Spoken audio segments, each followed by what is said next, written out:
نتابع وصول جلالة الملك محمد السادس في زيارته إلى دولة الإمارات العربية المتحدة والاستقبال الرسمي الذي أقيم على شرف جلالته. تفصلهما جغرافيا المغرب والإمارات العربية المتحدة متقاربان جدا في علاقاتهما الثنائية، فالبلدان الشقيقان يحرصان بانتظام على تقويتها وتنويعها، ويوما بعد آخر علاقات الصداقة والتعاون والأخوة بين المغرب والإمارات تتجه نحو إرساء شراكة استراتيجية متعددة الأبعاد تكرس إرادة وعزم قائدي البلدين صاحب الجلالة الملك محمد السادس نصره الله وصاحب السمو الشيخ محمد بن زايد آل نهيان على المضي قدما لإعطاء تعاونهما دفعة قوية ترقى إلى مستوى طموحاتهما المشتركة.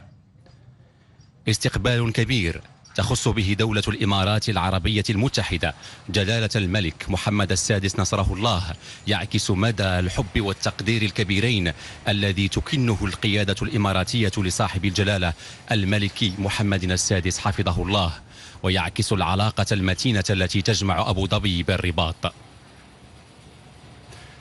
زيارة رسمية تميزت بهذا الاستقبال الرسمي الكبير، وكذلك بأنشطة مكثفة تفتح آفاقا واعدة لمستقبل زاهر في العلاقات بين البلدين. مراسم الاستقبال تميزت بتوقيع صاحب الجلالة الملك محمد السادس نصره الله وصاحب السمو الشيخ محمد بن زايد آل نهيان على إعلان نحو شراكة مبتكرة ومتجددة وراسخة بين المملكة المغربية ودولة الإمارات العربية المتحدة. وجاء في الإعلان بدعوة كريمة من صاحب السمو الشيخ محمد بن زايد آل نهيان رئيس دولة الإمارات العربية المتحدة، قام صاحب الجلالة الملك محمد السادس ملك المغرب بزيارة عمل وأخوة لدولة الإمارات العربية المتحدة بين يومين 4 و5 ديسمبر 2023. وتأتي هذه الزيارة الميمونة تثبيتا للروابط العميقة بين البلدين الشقيقين التي أرسى قواعدها المغفور لهما بإذن الله تعالى صاحب الجلالة الملك الحسن الثاني وصاحب السمو الشيخ زايد بن سلطان آل نهيان طيب الله ثراهما، والتي تقويها وتسمو بها أواصر الأخوة الحق والمحبة الصادقة بين قائدي البلدين صاحب الجلالة الملك محمد السادس وصاحب السمو الشيخ محمد بن زايد آل نهيان حفظهما الله.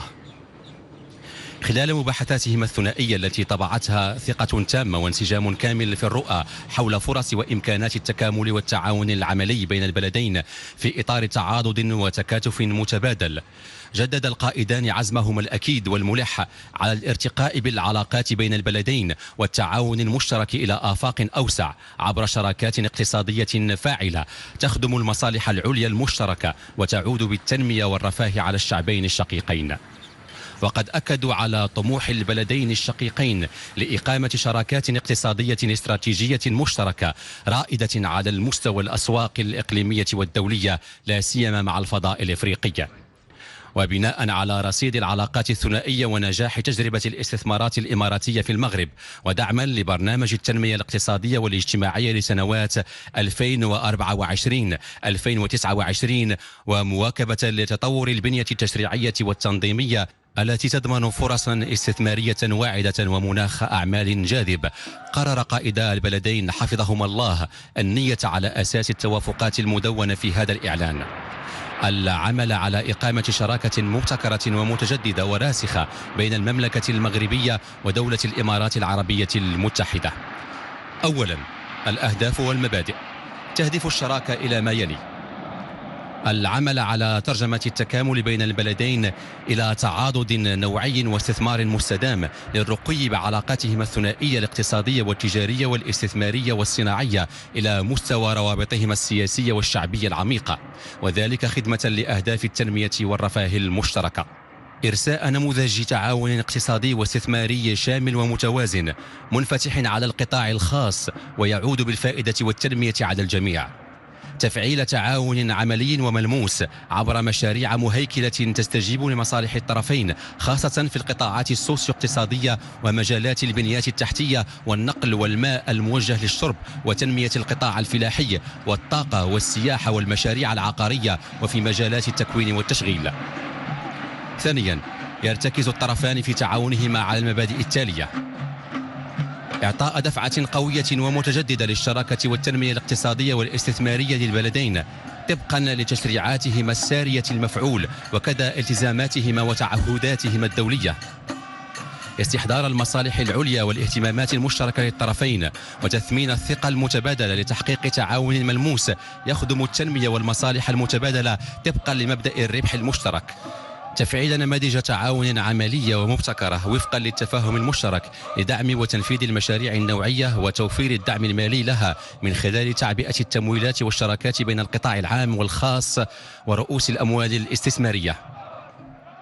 ثانيا، عناصر الشراكة والتعاون. سيعمل الطرفان وفقا لتفاهم مشترك على إعطاء الأولوية للمجالات التالية: بحث فرص الاستثمار في مشاريع في مجال البنيات التحتية، تمديد خطوط السكك الحديدية بما في ذلك على وجه الخصوص والأولوية القطار فائق السرعة القنيطرة مراكش، تطوير المطارات بما في ذلك مطارات الدار البيضاء ومراكش والداخلة والناظور، تهيئة الموانئ والاستثمار في تدبيرها خاصة ميناء الناظور غرب المتوسط وميناء الداخل الأطلسي. أي مشاريع ذات صلة يتفق الطرفان لاحقا على جدواها. ثانيا، استكشاف فرص الاستثمار في قطاعات الماء والطاقة والتنمية المستدامة، مشاريع تحويل المياه وإنجاز السدود الموجهة للماء الصالح للشرب والفلاحة والسدود الكهرومائية الحالية والمستقبلية، الطاقات المتجددة وإنتاج الهيدروجين الأخضر ومشتقاته، نقل الطاقة ولا سيما إنجاز واستغلال خطوط نقل الكهرباء. أي مشاريع ذات الصلة يتفق الطرفان لاحقا على جدواها. ثالثا، بحث فرص التعاون الاستراتيجي في مجال الأمن الغذائي عبر استكشاف إمكانيات الشراكة مع المكتب الشريفي للفوسفات في مجال الأسمدة.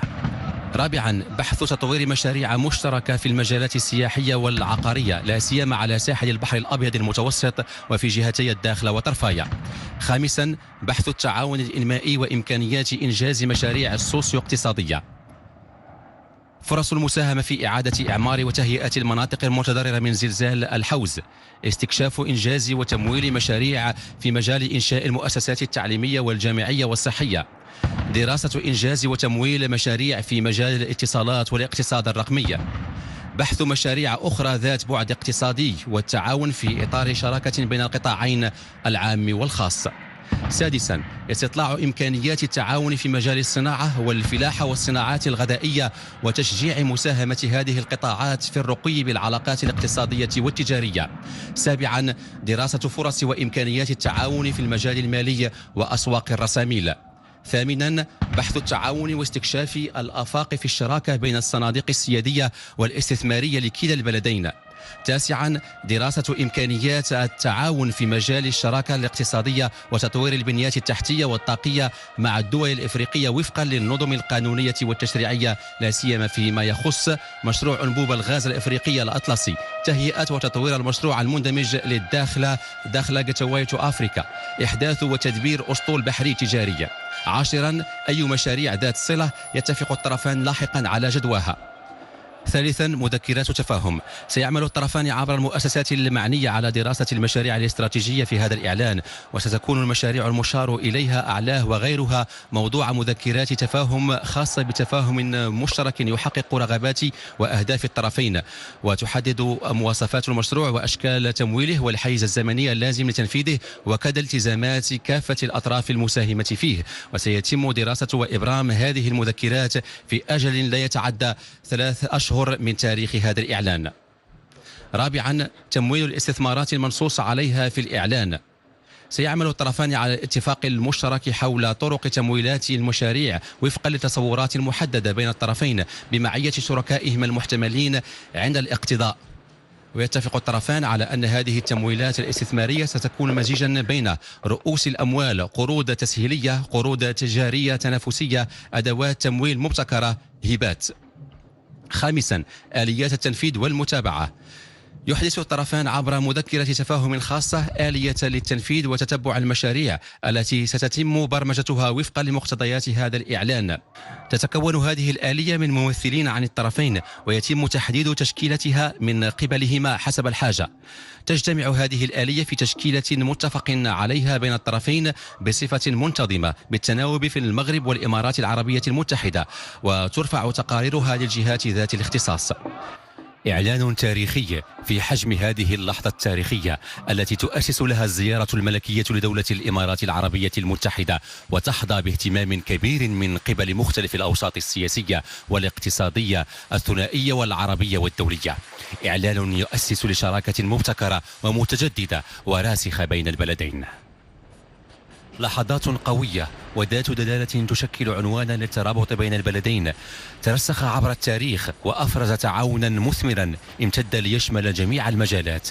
فيوما بعد يوم تعرف العلاقات المغربية الإماراتية زخما كبيرا تعاجزه الإمكانيات التي يزخر بها البلدان والإرادة المشتركة لمواصلة تطوير مبادلاتهما، مما يفتح آفاقا واسعة لتعزيز العلاقات الثنائية.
بعد تحية العلم يستعرض صاحب الجلالة الملك محمد السادس نصره الله وصاحب السمو الشيخ محمد بن زايد آل نهيان رئيس دولة الإمارات العربية المتحدة تشكيلة من حرس الشرف تؤدي التحية الرسمية لجلالة الملك.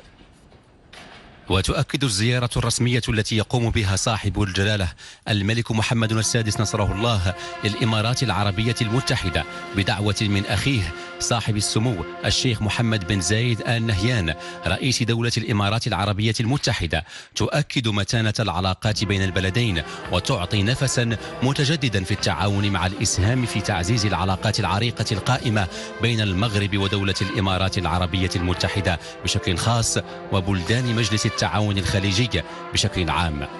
وستخول هذه الزيارة أيضا تقييم ومتابعة تفعيل اتفاقيات التعاون الثنائي بين البلدين، وتشمل اتفاقيات التعاون ومذكرات التفاهم العديدة من مجالات التعاون والدبلوماسية والتعليم، مرورا بالفلاحة والسياحة والصحة والطاقات والبيئة والتعمير والمجال الأمني.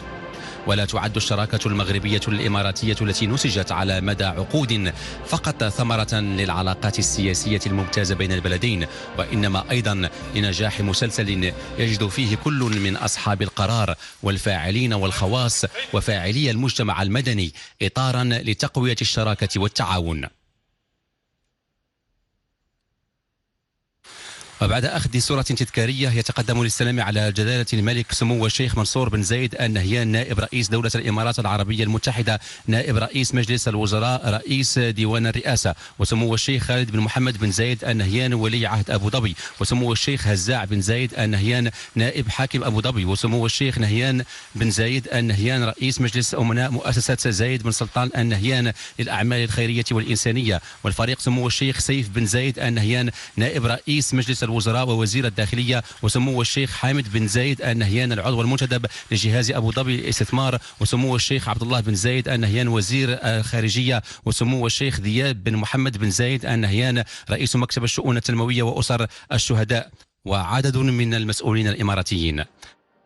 تقدم للسلام على رئيس دولة الإمارات أعضاء الوفد الرسمي المرافق لجلالة الملك، والذي يتألف من مولاي عبد الله العلوي ومولاي يوسف العلوي، وفؤاد علي الهمة مستشار صاحب الجلالة، ناصر بوريطة وزير الشؤون الخارجية والتعاون الأفريقي والمغاربة المقيمين بالخارج، نادية فتاح وزيرة الاقتصاد والمالية، نزار بركة وزير التجهيز والماء، محمد صديقي وزير الفلاحة والصيد البحري والتنمية القروية والمياه والغابات، ليلى بن علي وزيرة الانتقال الطاقي والتنمية المستدامة، محمد عبد الجليل وزير النقل واللوجستيك، محسن الجزولي الوزير المنتدب لدى رئيس الحكومة المكلف بالاستثمار والتقائية وتقييم السياسات العمومية، فوزي القجع الوزير المنتدب لدى وزيرة الاقتصاد والمالية المكلف بالميزانية، سيدي محمد العلوي الحاجب الملكي، محمد ياسين المنصوري المدير العام للمديرية العامة للدراسات والمستندات، أحمد التازي سفير صاحب الجلالة بدولة الإمارات العربية المتحدة، العميد عز الدين خالد رئيس المكتب الثالث القيادة العليا للقوات المسلحة الملكية، محمد بن شعبون المدير العام لصندوق محمد السادس للاستثمار،